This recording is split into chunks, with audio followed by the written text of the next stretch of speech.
আসসালামু আলাইকুম প্রিয় শিক্ষার্থীবৃন্দ, আমি আপনাদের আইব স্যার।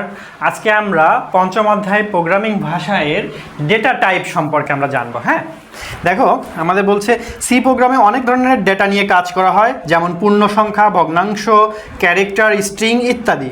ডেটার ধরন এবং মেমোরির পরিসর সংরক্ষণের ভিত্তিতে সি প্রোগ্রামে ব্যবহৃত ডেটাকে প্রধানত চার ভাগে ভাগ করা হয়েছে।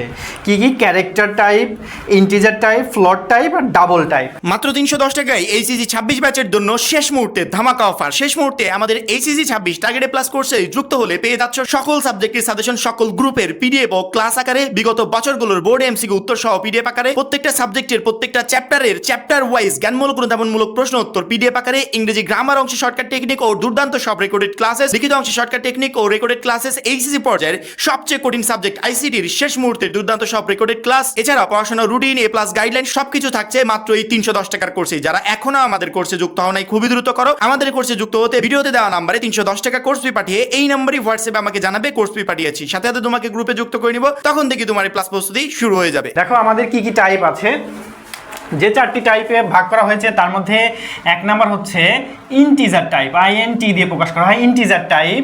তারপর আমাদের আছে কি টাইপ? ক্যারেক্টার টাইপ, CAR দিয়ে বোঝানো হয় ক্যারেক্টার টাইপ।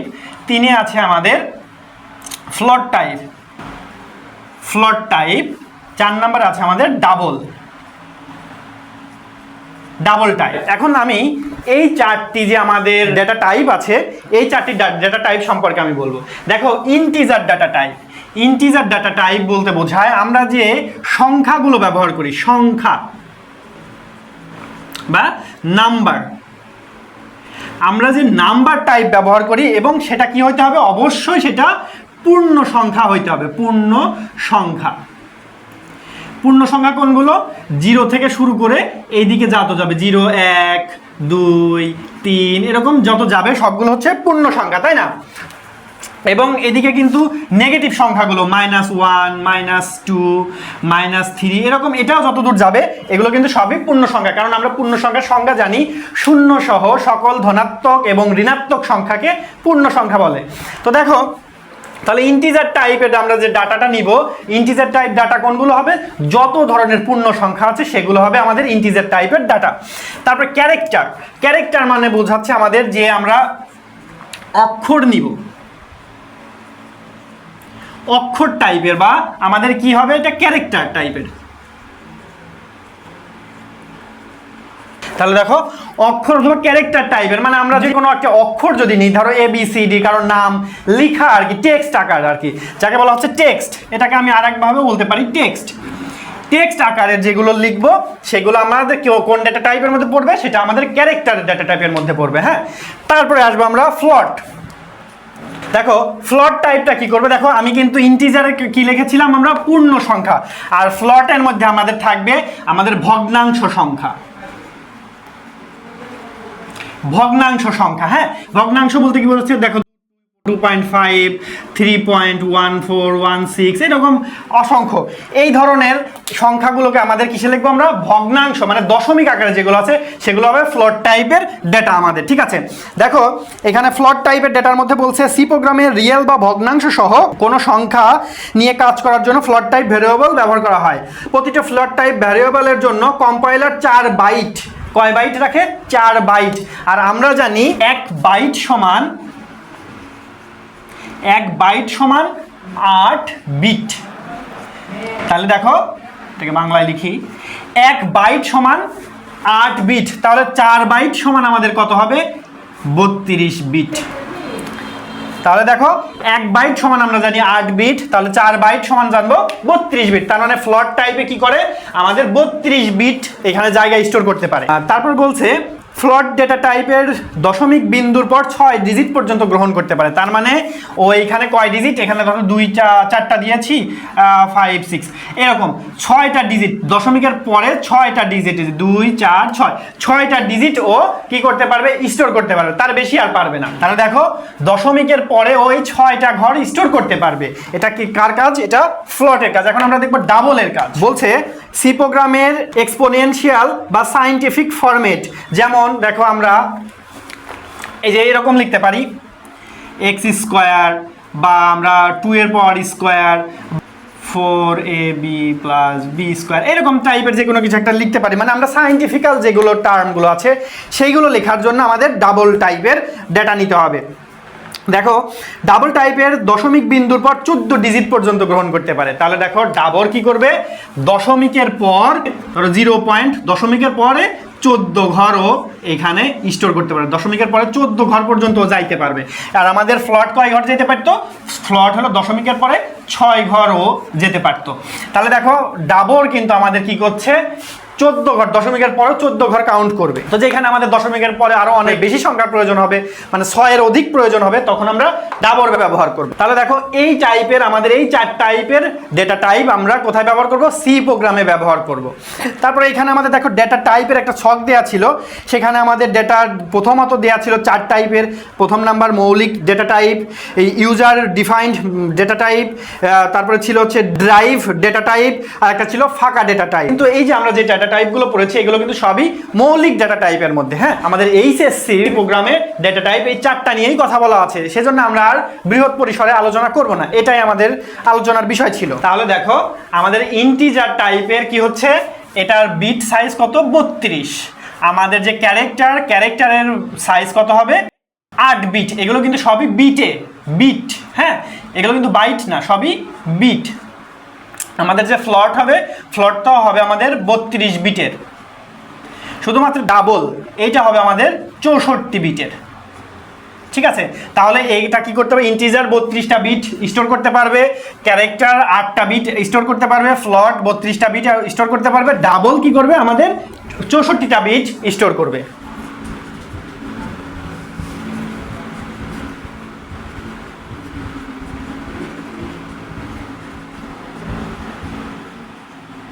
দেখো এখন আমি পড়বো সি প্রোগ্রামের ডেটার পরিচায়ক। হ্যাঁ, দেখো প্রোগ্রামিংয়ের সুবিধার্থে সরাসরি সাংখ্যিক অ্যাড্রেস ব্যবহার না করে প্রতিটি অ্যাড্রেসকে একটি নাম দেওয়া হয়।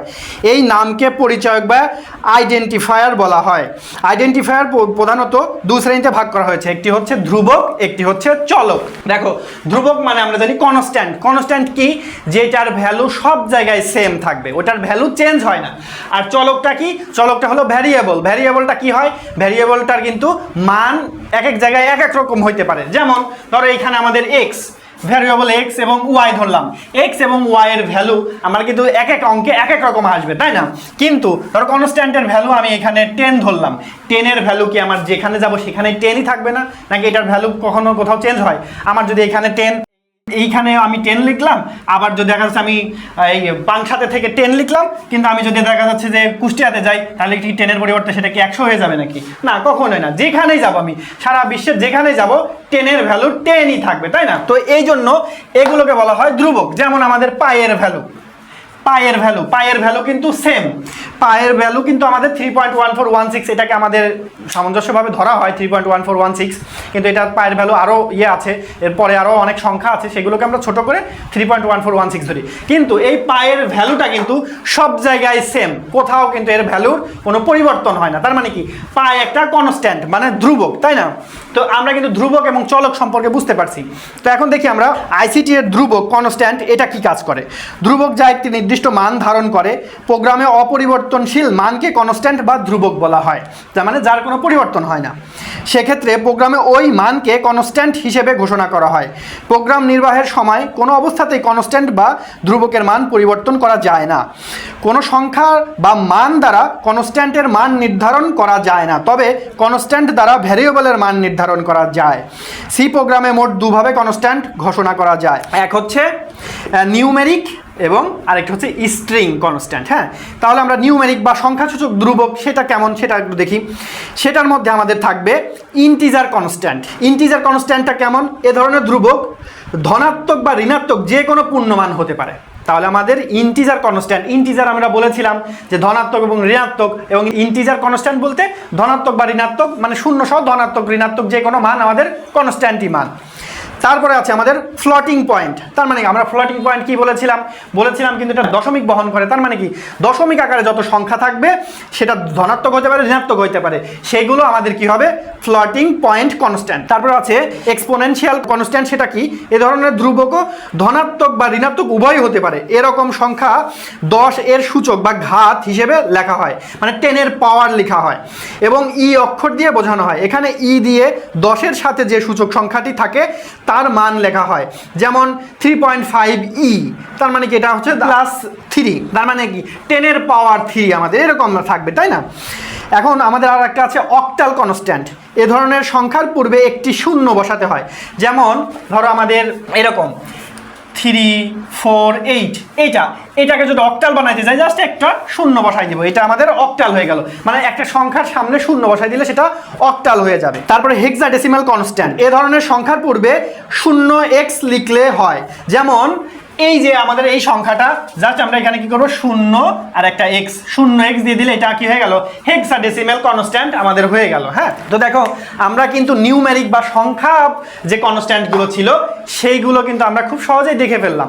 এখন আমরা দেখি অক্ষর সূচক ধ্রুবক বা স্ট্রিং কনস্ট্যান্ট। স্ট্রিং কনস্ট্যান্টের মধ্যে আছে সিঙ্গেল ক্যারেক্টার কনস্ট্যান্ট, একটি বর্ণ যা সিঙ্গেল কোটেশন মার্ক দ্বারা চিহ্নিত করা থাকবে, যেমন একটি মাত্র এই যে এ, এটাকে আমাদের সিঙ্গেল কোটেশনের মধ্যে থাকবে, এটা কিন্তু ডাবল কোটেশনে থাকবে না, সিঙ্গেল কোটেশনে।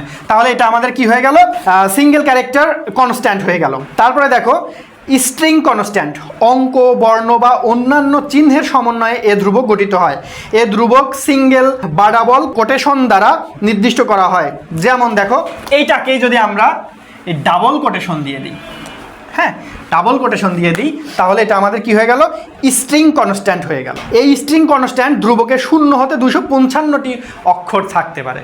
তার মানে এটাতে আমার কি থাকতে পারবে 0 থেকে 255টি ওয়ার্ড আমাদের যে স্ট্রিং কনস্ট্যান্ট আছে এর মধ্যে ঢুকাইতে পারবো। এবার আছে ব্যাকস্ল্যাশ ক্যারেক্টার কনস্ট্যান্ট।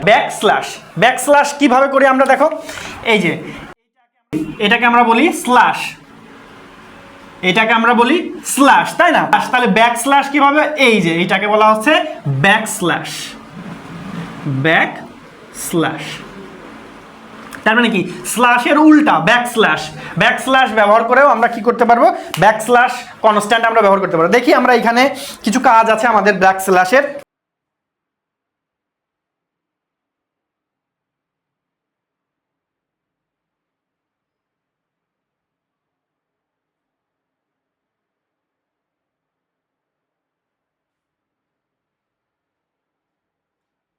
দেখো আমি এখানে ব্যাকস্ল্যাশ ক্যারেক্টার যেটা আছে, ব্যাকস্ল্যাশ ক্যারেক্টারের যেগুলো দেয়া আছে সেগুলো আমি এখানে লিখে নিয়েছি। এগুলোর কাজ কি দেখো, এখানে আমাদের ব্যাকস্ল্যাশ এন, এটার কাজ কি নতুন লাইন তৈরি করা। আগে এগুলো আমরা পড়ে নিই, তারপর আমরা এটা কাজ করে দেখবো আসলে এটা কীভাবে কাজ করে। তারপর আছে ব্যাকস্ল্যাশ টি, ট্যাবের মতো কাজ করে। ট্যাব কি, আমরা একটা স্পেস দিতে যেটা সাহায্য করে, ট্যাবে চাপ দিলে স্পেস হয়, সেই স্পেস হবে।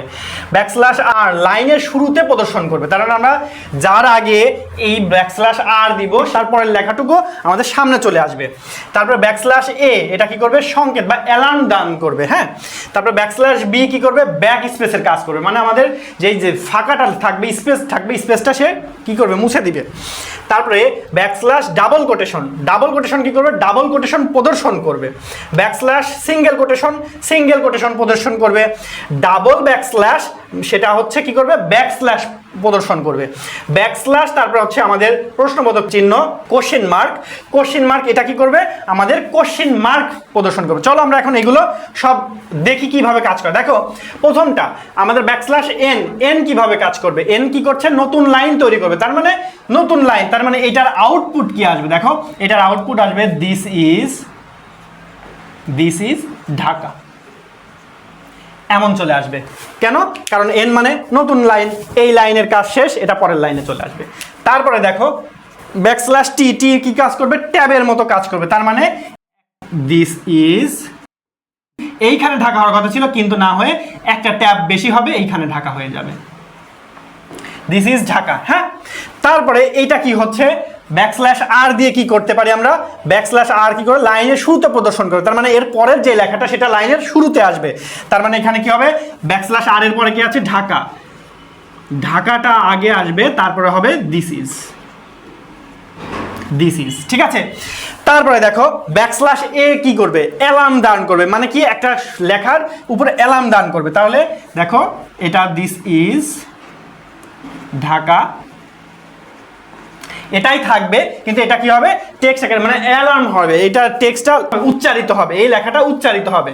তারপর দেখো ব্যাকস্ল্যাশ বি, বি এর কাজ কি করবে, ব্যাক স্পেসের কাজ করবে, তাই না। ব্যাক স্পেস কিভাবে কাজ করে ধরো, তাহলে এটা কি হবে দিস ইজ, এই ঢাকার আগে আমাদের কি আছে ব্যাক স্পেস, এটা তার মানে কি হবে এইখানে আর কোনো স্পেস হবে না, এইখানে ঢাকা হয়ে যাবে। এই ইজের পরে যে স্পেসটা ছিল সেই স্পেসটাকে কি করবে, এই স্ল্যাশ বি দিলে সেই স্পেসটা ব্যাক স্পেস হয়ে আসবে। তারপরে দেখো আমাদের ডাবল কোটেশন, ডাবল কোটেশনটা কি কাজ করবে দেখো, দিস ইজ, এই যে ঢাকাটা ডাবল কোটেশনের মধ্যে চলে আসবে, ঢাকা, দেখেছো। তাহলে ব্যাকস্ল্যাশ ডাবল কোটেশন কি করবে, যেই লেখাটাকে আমরা ডাবল কোটেশনের মধ্যে পেয়ে যাব। তারপরে দেখো আছে backslash single quotation, single quotation কিভাবে কাজ করবে,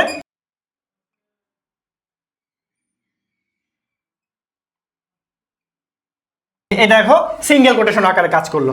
তারপর আছে ব্যাকস্ল্যাশ, আমরা ডাবল ব্যাকস্ল্যাশ ব্যবহার করলে একটা ব্যাকস্ল্যাশ আমাদেরকে এখানে দেখাবে। তাহলে দেখো সেটা কিভাবে হবে, দিস ইজ ব্যাকস্ল্যাশ ঢাকা, দেখছো একটা ব্যাকস্ল্যাশ দেখাই দিল। তারপরে আমাদের প্রশ্নবোধক চিহ্ন, ব্যাকস্ল্যাশ প্রশ্নবোধক কোশ্চেন মার্ক দিলে আমাদের কিভাবে আসবে দেখো, দিস ইজ, এই যে প্রশ্নবোধক চিহ্ন, তারপরে আসবে ঢাকা,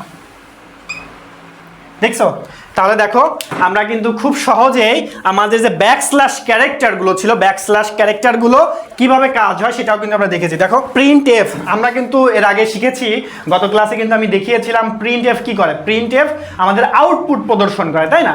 আমরা যা দিব ওটা ও প্রদর্শন করে দিবে, তার মানে এখানে আমরা যা দিয়েছি দেখো সেটা প্রদর্শন করেছে, এবং এগুলো আমরা যেহেতু ব্যাকস্ল্যাশ ক্যারেক্টার ব্যবহার করে এগুলো প্রদর্শন করেছি, ব্যাকস্ল্যাশ ক্যারেক্টার যার যেটা কাজ সে সেই অনুযায়ী দেখো কাজ করে আউটপুট ভ্যালু আমাদেরকে দেখিয়ে দিয়েছে।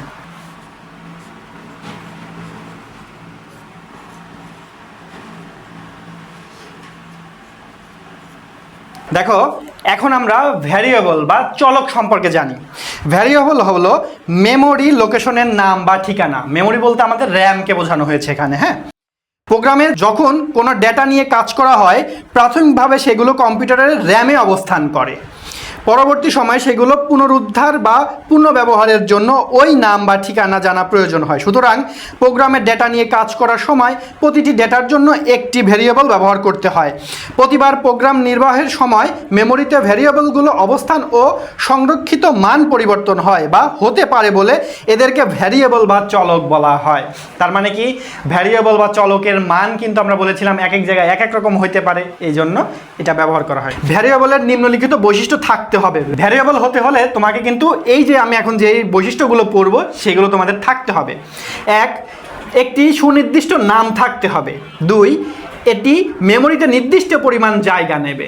3, একটি নির্দিষ্ট ডেটা টাইপ থাকতে হবে। তার মানে ডেটা টাইপে আমরা যে 4টা ডেটা টাইপ পড়েছিলাম, যেহেতু আমরা সি প্রোগ্রামিং ভাষা শিখবো এখন, তাহলে ওই 4টা ডেটা টাইপের যে কোনো একটা ডেটা টাইপ তোমাকে হতে হবে, এবং তোমার নির্দিষ্ট নাম থাকতে হবে, তোমার নির্দিষ্ট পরিমাণ জায়গা, মেমোরিতে নির্দিষ্ট পরিমাণ জায়গা নিতে হবে। এই 3টা টাইপ তোমার থাকলে তোমাকে ভেরিয়েবল হিসেবে গণ্য করা হবে। দেখো এখানে ভেরিয়েবল বা চলকের কিছু প্রকারভেদ দিয়েছে। প্রথমত চলক আমাদের 3 প্রকার, ডিক্লারেশন ভিত্তিতে চলক, ডেটার ধরনের ভিত্তিতে চলক এবং কার্যকারিতার ভিত্তিতে চলক। এবার ডিক্লারেশনের ভিত্তিতে চলক 2 প্রকার, একটা হলো লোকাল ভেরিয়েবল আর একটা হচ্ছে গ্লোবাল ভেরিয়েবল। এবার ডেটার ধরনের ভিত্তিতে আমাদের যে চলক সে চলক হচ্ছে 6 প্রকার। এক নিউমেরিক ভেরিয়েবল, অ্যারে বা বিন্যাস variable, pointer variable, string variable, built in variable, custom বা ইউজার ডিফাইন ভেরিয়েবল। এবার কার্যকারিতার ভিত্তিতে আমাদের ভেরিয়েবল 4 প্রকার, সেটা হচ্ছে automatic variable, static variable, external variable, register variable. এখন আমরা লোকাল ভেরিয়েবল সেটা সম্পর্কে একটু জানি। যখন কোনো ভেরিয়েবল কোনো ফাংশনের মধ্যে বা ফাংশন বডিতে ঘোষণা করা হয় তখন সেই ভেরিয়েবলকে ওই ফাংশনের সাপেক্ষে লোকাল ভেরিয়েবল বলা হয়। তার মানে কি হচ্ছে, আমরা একটা ভেরিয়েবল যখন আমাদের প্রয়োজন হবে আমরা প্রোগ্রামের ভিতরে মানে বডিতে যখন আমরা কল করব সেটাকে বলা হচ্ছে আমাদের কি লোকাল ভেরিয়েবল, মানে আমরা প্রোগ্রামের বডিতে সেটাকে কল করতে পারবো। এবার গ্লোবাল ভেরিয়েবল, যখন কোনো ভেরিয়েবল প্রোগ্রামের শুরুতে যেমন মেইন ফাংশনের পূর্বে ঘোষণা করা হয় তখন তাকে গ্লোবাল ভেরিয়েবল বলা হয়। তার মানে কি হচ্ছে দেখো, যখন আমরা হেডার ফাইল যখন ডিক্লারেশন করব তারপরে কিন্তু আমাদের কি করতে হয়, মেইন ফাংশন তারপরে বডি, তাহলে আমরা মেইন ফাংশনের উপরে যদি একটা কোনো ভেরিয়েবল নিয়ে রাখি সেটা কি হয়ে যাবে, গ্লোবাল ভেরিয়েবল। তার মানে কি ওই ভেরিয়েবলকে আমি আমার এই বডির ভিতরে যে কোনো জায়গায় আমি ওটাকে কাজে লাগাইতে পারবো, ওটাকে আর বাইরে থেকে কোথাও থেকে নিয়ে আসতে হবে না। তাহলে যেটা আমাদের হেডার ফাইলের পরে মেইন যে আমাদের বডি পার্ট ছিল, মেইন ফাংশনের পূর্বে যেই আমরা ভেরিয়েবলটা যেখানে ডিক্লেয়ার করে নিব সেটাকে বলা হয় গ্লোবাল ভেরিয়েবল। দেখো এখানে লোকাল ভেরিয়েবল এবং গ্লোবাল ভেরিয়েবলের মধ্যে পার্থক্য বলেছে। লোকাল ভেরিয়েবল কোনো ফাংশনের মধ্যে ভেরিয়েবল ডিক্লেয়ার করলে তাকে উক্ত ফাংশনের লোকাল ভেরিয়েবল বলে, আর গ্লোবাল ভেরিয়েবল সকল ফাংশনের বাহিরে প্রোগ্রামের শুরুতে ডিক্লেয়ার করা ভেরিয়েবলকে গ্লোবাল ভেরিয়েবল বলে। এবার লোকাল ভেরিয়েবলে কোনো ফাংশনের মধ্যে ডিক্লেয়ার করা লোকাল ভেরিয়েবল উক্ত ফাংশনের বাইরে ব্যবহার করা যায় না, কিন্তু গ্লোবাল ভেরিয়েবলের কর্মকাণ্ড কোনো ফাংশনের মধ্যে সীমাবদ্ধ নয়। তার মানে কি একবার যদি আমি গ্লোবাল ভেরিয়েবল নিয়েছি সেই ফাংশনটা আমি ওই পেজে যতগুলো আমরা কোড করব ফাংশন করব সব ফাংশন, মানে কোনো নির্দিষ্ট ফাংশনের জন্য ওটা নির্দিষ্ট নয়, ওটা সব জায়গায় ব্যবহার করতে পারবো। তারপর বলছে লোকাল ভেরিয়েবল ভিন্ন ভিন্ন ফাংশনে একই নামে লোকাল ভেরিয়েবল থাকতে পারে। তার মানে কি হচ্ছে, ভিন্ন ভিন্ন আমাদের ফাংশনে সেম নামে ভেরিয়েবল থাকতেই পারে, কিন্তু একটি প্রোগ্রামের মধ্যে একই নামে একটি মাত্র গ্লোবাল ভেরিয়েবল থাকতে পারে। তার মানে কি গ্লোবাল ভেরিয়েবল একটা প্রোগ্রামে একটাই থাকবে, সেটা আর দ্বিতীয়বার রিপিট হবে না। এবার লোকাল ভেরিয়েবল ফাংশনের শুরুতে ডিক্লেয়ার করা হয়, ফাংশনের শুরুতে ডিক্লেয়ার করা হয়, আর গ্লোবাল ভেরিয়েবল সাধারণত প্রোগ্রামের শুরুতে ডিক্লেয়ার করতে হয়। তার মানে কি লোকালটাকে আমরা কি করছি, ফাংশনের শুরুতে ডিক্লেয়ার করছি, কিন্তু আমরা যখন আমাদের গ্লোবাল ভেরিয়েবলটাকে আমরা লিখব তখন আমরা কি করব, প্রোগ্রামের শুরুতেই আমরা গ্লোবাল ভেরিয়েবল ডিক্লেয়ার করে দিব। তো এই ছিল আমাদের লোকাল ভেরিয়েবল এবং গ্লোবাল ভেরিয়েবলের পার্থক্য। এখন আমরা দেখব কনস্ট্যান্ট এবং ভেরিয়েবলের মধ্যে পার্থক্যটা কি। হ্যাঁ, কনস্ট্যান্ট অর্থ স্থির বা ধ্রুবক যা একটি নির্দিষ্ট মান ধারণ করে, আর ভেরিয়েবল হচ্ছে একটা নাম যে নাম কম্পাইলার নির্দিষ্ট ধরনের ডাটা রাখার জন্য মেমোরিতে জায়গা রাখে। কনস্ট্যান্টে কমা ব্যবহার করা যায় না, তবে প্রয়োজনে দশমিক ব্যবহার করা যায়, কিন্তু ভেরিয়েবলের মান নির্ধারণ করার সময় সংখ্যার মধ্যে কমা ব্যবহার করা যায়। কনস্ট্যান্টে প্রোগ্রাম চালানোর সময় কোনোভাবেই কনস্ট্যান্ট এর মান পরিবর্তন করা যায় না। ভেরিয়েবলের ক্ষেত্রে প্রোগ্রাম চালানোর সময় যখন প্রয়োজন ইচ্ছে মতো ভেরিয়েবলের মান পরিবর্তন করা যায়। তাহলে দেখো কনস্ট্যান্ট এবং ভেরিয়েবলের মধ্যে পার্থক্য কি সেগুলো কিন্তু আমাদের জানা হয়ে গেল। এখন আমরা দেখব সিতে ব্যবহৃত অপারেটর সমূহ। অপারেটরের কাজ কি? অপারেটর হচ্ছে আমাদের গাণিতিক যেই মান প্রদর্শন করবে, মানে গাণিতিক উক্তি প্রদর্শন করবে, যেমন যোগ বিয়োগ, আমাদের গুণ ভাগ, অথবা সমান, less than greater than, no less than no greater than, less than equal greater than equal, এরকম এইগুলো আমাদের কি করছে অপারেটর। ঠিক আছে, তিন ধরনের অপারেটর ব্যবহার করবো আমরা সি প্রোগ্রামে। একটা হচ্ছে ইউনারি অপারেটর, বাইনারি অপারেটর এবং টার্নারি অপারেটর। ইউনারি অপারেটরের মধ্যে আছে unary plus, unary minus, incremental operator, decremental operator, not, পূরক বা কমপ্লিমেন্ট। দেখো আমাদের ইউনারি প্লাস আমাদের জাস্ট প্লাস সেটা, ইউনারি মাইনাস মাইনাস আমাদের মাইনাস সেরকম। তারপরে আছে আমাদের ইনক্রিমেন্টাল অপারেটর, তার মানে কি প্লাস প্লাস, এটাকে বলা হচ্ছে ইনক্রিমেন্টাল, মানে বৃদ্ধি হবে ইনক্রিমেন্টাল। আর এটাকে বলা হচ্ছে ডিক্রিমেন্টাল অপারেটর, মানে মাইনাস মাইনাস কমতে থাকবে, এটাকে বলা হচ্ছে ডিক্রিমেন্টাল। আর এটাকে বলা হচ্ছে আমাদের নট, আর এইটাকে বলা হচ্ছে আমাদের পূরক বা কমপ্লিমেন্ট। তাহলে দেখো এটাকে বলা হচ্ছে আমাদের ইউনারি প্লাস, এটাকে বলা হচ্ছে ইউনারি মাইনাস, এটাকে বলা হচ্ছে ইনক্রিমেন্টাল অপারেটর, এটাকে বলা হচ্ছে ডিক্রিমেন্টাল অপারেটর, এটাকে বলা হচ্ছে নট, এটাকে বলা হচ্ছে পূরক বা কমপ্লিমেন্ট। ঠিক আছে, তাহলে এইগুলো কিন্তু ইউনারি অপারেটর, এগুলো কিন্তু আমরা জানলাম। হ্যাঁ, এখন দেখো আমরা বাইনারি অপারেটর পড়ব। যে সকল অপারেটরের সাথে দুইটি অপারেন্ড বা কনস্ট্যান্ট যুক্ত থাকে তাদেরকে বাইনারি অপারেটর বলা হয়। তার মানে দেখো বাইনারি অপারেটরের মধ্যে আমাদের কি থাকবে, ইউনারি ও টার্নারি অপারেটর ছাড়া বাকি সবগুলো binary operator. Binary operator infix নোটেশনে কাজ করে, অর্থাৎ অপারেটরগুলো দুটি অপারেন্ড মাঝখানে ব্যবহৃত হয়। এবার আগে আমরা তাহলে বাইনারি অপারেটর জানার আগে আমাদের টার্নারি অপারেটরটা জানতে হবে। টার্নারি অপারেটর বলা হচ্ছে যে সকল অপারেটর একসাথে 3টি অপারেন্ড নিয়ে কাজ করে তাদেরকে টার্নারি অপারেন্ড বলে। তার মানে বাইনারি কি করে 2টি নিয়ে কাজ করে, টার্নারি একসাথে 3টি নিয়ে কাজ করে। টার্নারি অপারেন্ট হলো প্রশ্নবোধক চিহ্ন যা ইফ এলস স্টেটমেন্টের সংক্ষিপ্ত রূপ হিসেবে ব্যবহৃত হয়। তার মানে কি ইফ এলস, এটা আমাদের কি টার্নারি অপারেন্ট। তাহলে দেখো ইফ এলস স্টেটমেন্ট এটা আমাদের হচ্ছে টার্নারি স্টেটমেন্ট। হ্যাঁ, টার্নারি স্টেটমেন্টে আমাদের কি থাকবে, ট্রু রেজাল্ট থাকবে, ফলস রেজাল্ট থাকবে, এরকম মানে কন্ডিশন আর কি। ট্রু হইলে এটা হবে আর ফলস হইলে ওইটা হবে, এরকম কন্ডিশন থাকবে। এখন দেখো গাণিতিক যে অপারেটর আছে আমাদের যোগ, বিয়োগ, গুণ, ভাগ, এইগুলো আমাদের দেখো সি প্রোগ্রামিং ভাষায় আমাদের যোগকে আমরা যোগ হিসেবে, এই প্লাসকে আমরা প্লাস হিসেবেই প্রকাশ করব, মাইনাসকে মাইনাস হিসেবে দেখানো হয়, ভাগকে দেখানো হয় পার্সেন্টেজ অথবা এরকম স্ল্যাশ দিয়ে ব্যবহার করা হয়, এবং আমাদের গুণকে ব্যবহার করা হয় এইভাবে স্টার চিহ্ন দ্বারা আমাদের গুণকে প্রকাশ করা হয়। তাহলে দেখো বা আমাদের যে সি প্রোগ্রামিং ভাষা, সি প্রোগ্রামিং ভাষাতে কিন্তু আমাদের প্লাস প্লাস আকারেই থাকবে, মাইনাস মাইনাস আকারে থাকবে, ভাগ কিন্তু আমাদের এরকম পার্সেন্ট আকারে বা স্ল্যাশ আকারেও থাকতে পারে, এবং গুণকে কিন্তু আমরা স্টার আকারে প্রকাশ করব। তার মানে কি আমাদের সি প্রোগ্রামিং ভাষাতে কিন্তু আমাদের গুণ এইভাবে লিখতে পারবো না, আমাদের গুণকে স্টার আকারে লিখতে হবে। ঠিক আছে, তাহলে দেখো আমি এটা দিয়ে একটা উদাহরণ দিয়ে দিই। দেখো এরকম থাকতে পারে a plus b minus c square, মানে সি ইন্টু সি মানে সি স্কোয়ার ডিভাইডেড বাই 2। দেখো এই যে, তাহলে এখানে দেখো যোগের কাজ করেছি, বিয়োগের কাজ করেছি, গুণের কাজ করেছি এবং ভাগ। তাহলে ভাগটা কিন্তু কিভাবে কাজ করেছে, দেখো স্ল্যাশ দিয়ে ভাগের কাজ করেছি।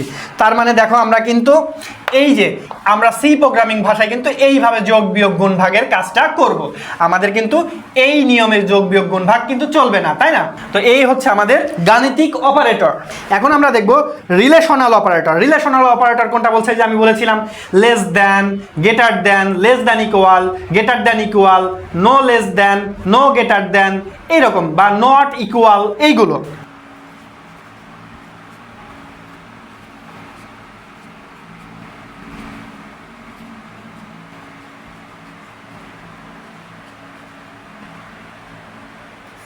দেখো আমি এখানে রিলেশনাল অপারেটর নিয়েছি।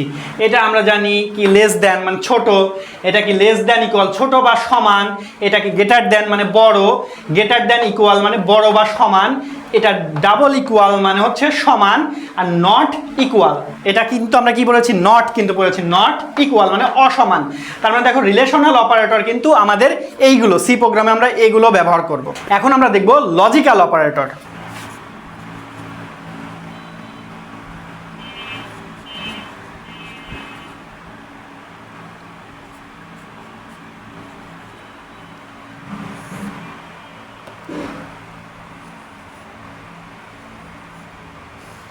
দেখো আমি এখানে লজিক্যাল অপারেটর নিয়েছি।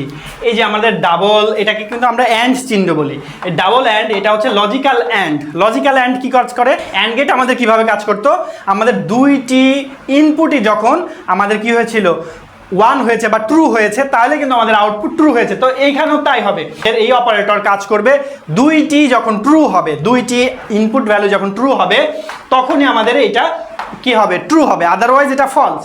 তারপর দেখো এই যে এটা দ্বারা বোঝানো হচ্ছে লজিক্যাল অর। অরের কাজ কি ছিল, যে কোনো একটি ইনপুট যদি আমাদের ট্রু হয়েছে তাহলে আমাদের আউটপুটটি কি চলে এসেছে, ট্রু হয়েছে। তো এইখানেও তাই হবে, যে এই কন্ডিশন যদি আমরা ব্যবহার করি, ব্যবহার করলে একটি যদি ট্রু হয় তাহলে আমাদের বাকি সবগুলোই ট্রু হয়ে যাবে, আউটপুট ট্রু হয়ে যাবে। তার মানে এটাতে আমাদের কি হবে, একটি ইনপুট যদি ট্রু হয় তাহলে আমাদের এটার আউটপুট কত চলে আসবে, ট্রু হয়ে যাবে। এবং এটা দ্বারা বোঝানো হচ্ছে লজিক্যাল নট। নটের কাজ কি ছিল, আমরা যদি ট্রু দিই তার উল্টাটা দিবে, ফলস দিবে আউটপুট। তো এখানেও তাই হবে, এটাতেও আমাদের যদি আমরা ট্রু ভ্যালু দিই তাহলে এটা আউটপুট আসবে ফলস, এরকম আসবে। ঠিক আছে, তো এই ছিল আমাদের লজিক্যাল অপারেটর। এখন আমরা দেখব ইনক্রিমেন্টাল এবং ডিক্রিমেন্টাল। আমরা কিন্তু পড়েছি ইনক্রিমেন্টাল এবং ডিক্রিমেন্টাল। ইনক্রিমেন্টাল এই যে plus plus, decremental minus minus. তার মানে কি হবে, এইটা মানে বোঝানো হচ্ছে আমাদের যে ভ্যালু থাকবে সেই ভ্যালুর সাথে ধরো আমাদের এরকম থাকলো i ইজ ইকুয়াল টু 1, এখানে i প্লাস প্লাস, তার মানে কি হবে, i এর ভ্যালু 1 করে বাড়বে। তার মানে প্রথমবার আমাদের 1 হবে, দ্বিতীয়বার 2 হবে, তৃতীয়বার আমাদের কি হবে 1, এখানে ভ্যালু কত হয়ে গেল 2, 2 এর সাথে 1 যুক্ত হয়ে ভ্যালু হয়ে যাবে 3। তারপরে যদি আবার i প্লাস প্লাস মানে আমাদের যে শর্ত থাকবে সেই শর্তটা যদি মেনে চলে তাহলে আমাদের এখানে হয়ে যাবে 3 প্লাস 1 এরকম 4। মানে শর্তের উপর ডিপেন্ড করে এটা i প্লাস প্লাস মানে এক ঘর করে করে বাড়তে থাকবে এবং ডিক্রিমেন্টালও সেম, এটা মাইনাস হয়ে যেতে থাকবে। ধরো এখানে আমাদের শর্ত ছিল i is greater than 5, ঠিক আছে, i is greater than 5, যদি 5 থেকে যদি ও বড় হয় তাহলে আমাদের কি হবে, sorry i is less than 5, তার মানে কি 5 পর্যন্ত আমাদের কি হইতে পারবে, মানে i এর ভ্যালু 5 এর থেকে কি হবে, ছোট হইতে হবে, তার মানে 4 পর্যন্ত আছে। এখন যদি আমরা এটাকে যদি আমরা কি করি, এটা তো ইনক্রিমেন্টাল গেল, এখন যদি ডিক্রিমেন্টাল করি i মাইনাস মাইনাস